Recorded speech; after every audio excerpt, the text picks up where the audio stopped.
السلام علیکم ورحمۃ اللہ وبرکاتہ۔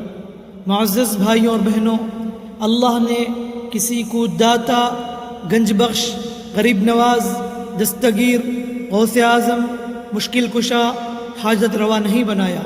یہ نام لوگوں نے خود رکھ لیے ہیں۔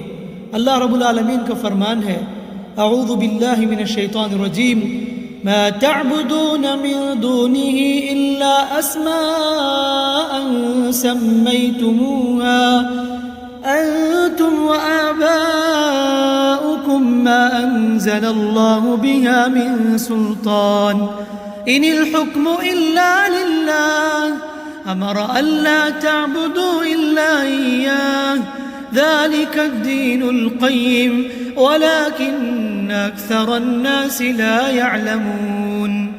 تم اس کے سوا عبادت نہیں کرتے مگر چند ناموں کی جو تم نے اور تمہارے باپ دادا نے رکھ لیے ہیں۔ اللہ نے ان کے بارے میں کوئی دلیل نہیں اتاری۔ حکم اللہ کے سوا کسی کا نہیں۔ اس نے حکم دیا ہے کہ اس کے سوا اور کسی کی عبادت مت کرو۔ یہی سیدھا دین ہے، لیکن اکثر لوگ نہیں جانتے۔